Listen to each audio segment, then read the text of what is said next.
राजा राम की नगरी ओरछा मध्य प्रदेश के निवाड़ी जिले में स्थित एक ऐतिहासिक नगरी है जो बेतवा नदी के किनारे बसी हुई है। बुंदेलखंड क्षेत्र में बसी इस नगरी में विराजमान भगवान राम को आज भी यहाँ के लोग राजा राम के रूप में पूजते हैं। वह यहाँ उनको हर रोज पुलिस प्रशासन के जवानों द्वारा गार्ड ऑफ ऑनर दिया जाता है, जो पूरे भारत में और कहीं नहीं दिया जाता। 16वीं शताब्दी में राजा रुद्र प्रताप सिंह द्वारा बसाई इस नगरी में कई भव्य महल, मंदिर और किले हैं और हर साल रामनवमी के शुभ अवसर पर यहाँ बड़ी संख्या में दर्शनार्थी आते हैं। तो चलिए घूमते हैं राजा राम की नगरी ओरछा।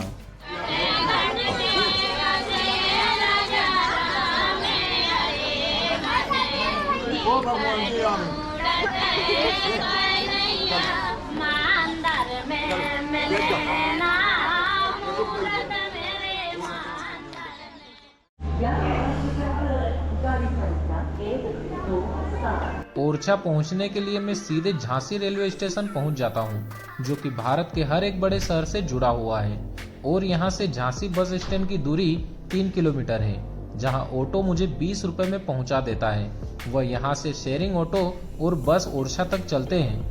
मैं शेयरिंग ऑटो में बैठकर सुबह सुबह ही इस हल्की ठंड में निकल जाता हूं ओरछा के लिए, जो झांसी से 17 किलोमीटर की दूरी पर स्थित है। वह यहां तक पहुंचने का किराया 40 रुपए लगता है। अभी सुबह के लगभग 6:30 बज चुके हैं और मैं पहुंच चुका हूं ओरछा। ओरछा पहुंचते ही मैं सबसे पहले पहुंचता हूं बेतवा नदी के किनारे स्थित केतकी घाट पर, जो राजा राम मंदिर से 5 मिनट की पैदल दूरी पर स्थित है।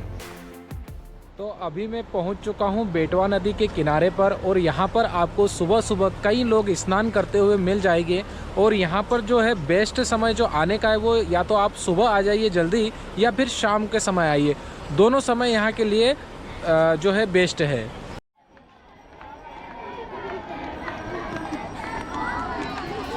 केतकी घाट धार्मिक अनुष्ठानों, स्नान और पूजन पाठ के लिए प्रसिद्ध है। यहाँ का वातावरण शांतिपूर्ण और पवित्र है, जहाँ इस नदी में श्रद्धालु स्नान करने के बाद भगवान राम के दर्शन करने के लिए जाते हैं। इस बेतवा नदी के घाट के पास ही ओरछा के कई मंदिर व महल बने हुए हैं। साथ ही बहते पानी की आवाज आपको एक अलग ही शांति का अनुभव देती है।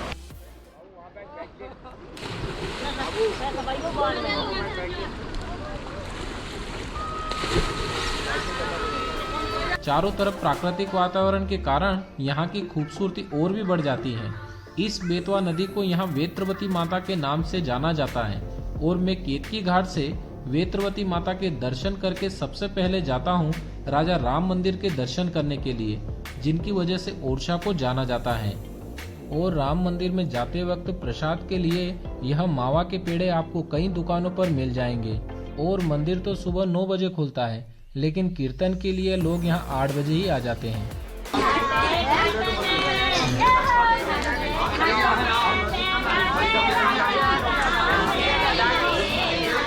इस मंदिर में विराजमान भगवान राम की मूर्ति को राजा मधुकर की पत्नी गणेशाबाई अयोध्या से अपने तप के बल पर भगवान राम की 3 शर्तों को मानते हुए यहाँ लाई थी, जिसमें पहली शर्त राम को राजा रूप में पूजना, दूसरा जहाँ पहली बार विराजमान किया वहाँ से उठेंगे नहीं, और तीसरा वह मंदिर में नहीं बल्कि राजमहल में रहेंगे।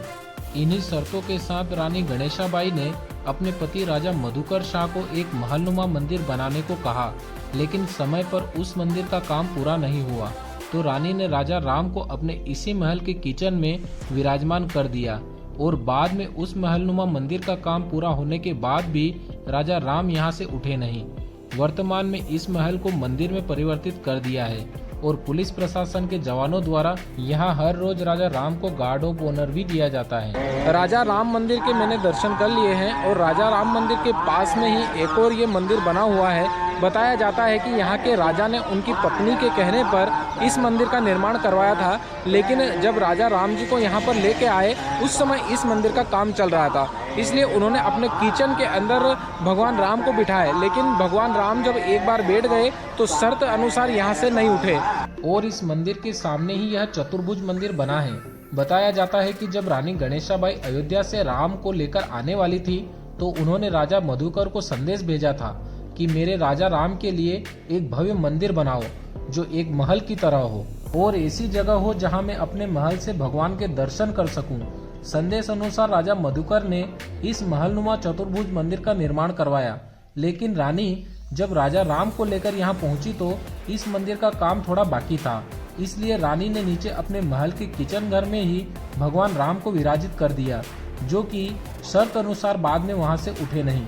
बाद में इस मंदिर में भगवान विष्णु, लक्ष्मी, कृष्ण और राधा जी को विराजित किया।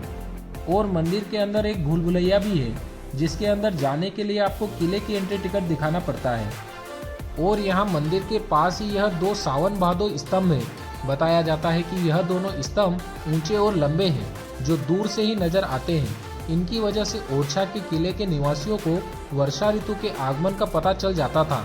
बाकी और भी कई कहानियां इन स्तंभों से जुड़ी हुई है। इन स्तंभों के पीछे ही यह हरदौल बाबा का मंदिर है, जो बुंदेलखंड क्षेत्र के भक्तों के बीच अत्यधिक प्रसिद्ध है। बताया जाता है कि हरदौल बाबा भगवान राम और शिव के परम भक्त थे, इसलिए एक महान साधु के रूप में इनको पूजा जाता है। वह यहाँ के लोग अपनी मनोकामना पूरी करने के लिए यहाँ प्रार्थना करने के लिए आते हैं। और मंदिर के आसपास यह छोटी छोटी दुकानें व कभी कभी भक्तों द्वारा भंडारा का आयोजन भी होता रहता है। बाबा हरदौल जी का यह मंदिर बहुत ही अच्छा है और यहाँ छोटी सी जगह में आपको बहुत ही खूबसूरत मार्केट देखने के लिए मिल जाएगा। नहीं उनके हरदौल बाबा मंदिर दर्शन करने के बाद मैं निकल जाता हूँ ओरछा फोर्ट के लिए, जो राजा राम मंदिर के सामने ही बना हुआ है। ओरछा के इस किले को देखने का एंट्री टिकट 50 रुपए लगता है और इसी टिकट से आप ओरछा की दूसरी इन सभी प्लेसेस को भी घूम सकते हैं। ओरछा के इस किले का निर्माण कार्य 16वीं शताब्दी में राजपूत राजा रुद्र प्रताप सिंह ने शुरू करवाया था और बेतवा नदी के किनारे इस नगरी को बसाया था। इस किले में राजपूत, मुगल और बुंदेला वास्तुकला का मिश्रण देखने को मिलता है। इस जगह को राजा रुद्र प्रताप सिंह ने 1501 में बुंदेलखंड की राजधानी घोषित किया था। वहीं यहीं से बुंदेला राजवंश ने अपना शासन चलाया। और इस किले में प्रमुख रूप से 3 महल बने हुए हैं, जिसमें पहला यह राजा महल है, जो किले के केंद्रीय भाग में स्थित है। इस महल के एक भाग में सांस्कृतिक कार्यक्रम होते थे, जिसमें राजा के मुख्य अतिथि शामिल होते थे और दूसरे भाग में रानियां और उनकी दासियां रहती थी। और इस जगह राजा के अलावा किसी और की एंट्री नहीं होती थी। इस महल की वास्तुकला राजपूत और बुंदेला शैलियों का मिश्रण है और यहाँ से चतुर्भुज मंदिर में विराजमान भगवान के दर्शन आसानी से हो जाते हैं। और यहाँ से जो आप देख रहे हैं, ये जो खिड़की यहाँ रानी ने इसलिए बनवाई थी ताकि वो यहाँ से सीधे जो है चतुर्भुज जो मंदिर में स्थित भगवान है उनके दर्शन कर सके। लेकिन संयोगवश वो वहाँ स्थापित नहीं हुए और उसके पास में जो किचन घर था वहाँ पर स्थापित हो गए। महल के अंदर कई प्राचीन चित्र बने हुए हैं, जिनमें रामायण काल से जुड़े राम, लक्ष्मण, सीता, महाभारत काल से जुड़े श्री कृष्ण और उनकी लीलाओं सहित कई राजसी और सांस्कृतिक चित्र शामिल हैं। और दूसरा यह शीश महल है, जिसमें कांच की जटिल कारीगरी की गई है, लेकिन वर्तमान में इसे होटल में परिवर्तित कर दिया गया है। और इस महल के पास ही यह जहांगीर महल बना हुआ है। बताया जाता है कि इस महल का निर्माण बुंदेलखंड के राजा वीर सिंह ने 17वीं शताब्दी में जहांगीर के लिए करवाया था और जहांगीर इस महल में मात्र 1 रात के लिए रुका था। यह जहांगीर महल 3 मंजिला बना हुआ है और इसके निर्माण में पत्थरों पर नक्काशी की गई है। ऊंची मीनारें, झरोके और नक्काशेदार खिड़कियां इसकी भव्यता और भी बढ़ाते हैं। और इसमें राजपूत और मुगल वास्तुकला का अद्भुत मिश्रण देखने को मिलता है। इस महल में सैकड़ों कमरे बने हुए हैं, जिनमें महल के नीचे 100 कमरे सैनिकों और बाकी ऊपर के कमरे अतिथियों के लिए बनाए गए हैं। और इस महल के ऊपर से ओरछा का बहुत ही सुंदर दृश्य दिखाई देता है। अभी मैं जहांगीर महल के टॉप पर बैठा हुआ हूं और यहां से पूरे शहर का नज़ारा, साथ ही चतुर्भुज मंदिर और राम राजा मंदिर और साथ में उस दूरी पर ही एक लक्ष्मी मंदिर बना हुआ है। तो यहां से पूरा एकदम शानदार नज़ारा दिखाई दे रहा है। और यहां पर जब आएंगे तो आपको पूरे शहर का बहुत ही खूबसूरत नज़ारा दिखेगा। ओरछा में घूमने के लिए कई देशी और विदेशी पर्यटक आते हैं।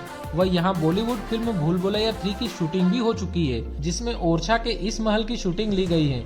वह यहाँ रात 8:45 से 9:45 तक लाइट एंड साउंड शो भी चलता है, जिसका एंट्री टिकट 200 रुपए पर पर्सन लगता है। ओरछा घूमने के लिए यदि आप आ रहे हैं तो आपको फोर्ड के अंदर से ही 50 रुपये का एंट्री टिकट मिलेगा और वही टिकट आपको हर जगह काम देगा, चाहे वो चतुर्भुज मंदिर के भूलभुलैया में हो या चाहे लक्ष्मी मंदिर में हो या फिर राजाओं की जो छतरी बनी हुई है वहाँ पर हो, तो हर जगह वो एक ही टिकट आपका काम देगा। इन महलों को देखने के बाद मैं पहुँच जाता हूँ कंचना घाट पर, जो कि बेतवा नदी के किनारे पर ही बना हुआ है। इस घाट पर आप 100 रुपये देकर बोटिंग भी कर सकते हैं और यहाँ से सूर्योदय और सूर्यास्त का नज़ारा बहुत ही अद्भुत दिखाई देता है। पर्यटक यहाँ बैठकर नदी के किनारे डूबते सूरज की लालिमा और सुबह के उगते सूरज की सुनहरी किरणों का आनंद लेते हैं।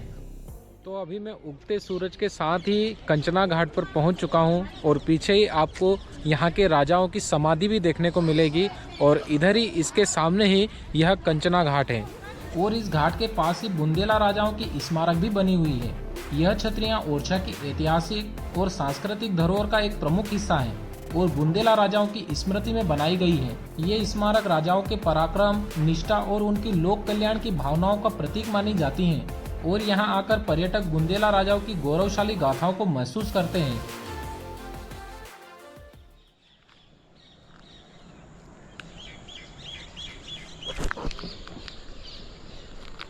इन राजा महाराजाओं की छतरियों के अंदर जब आप घूमने के लिए आएंगे तो आपको इस तरीके के ये 2 छोटे छोटे खरगोश हैं यहाँ पे, तो ये भी हो सकता है आपको दिख जाए।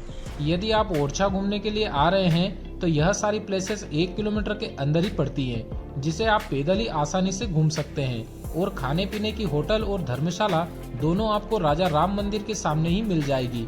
यहाँ आपको खाने पीने में 500 रुपए के आसपास और धर्मशाला या होटल भी आपको 500 रुपए के आसपास ही मिल जाएगी और थोड़ा पैसा एक्स्ट्रा भी मान ले तो यह यात्रा आप मात्र 2000 रुपए के आसपास कर सकते हैं और यदि आप चाहें तो मात्र 1 दिन में इस यात्रा को करके वापस जा सकते हैं।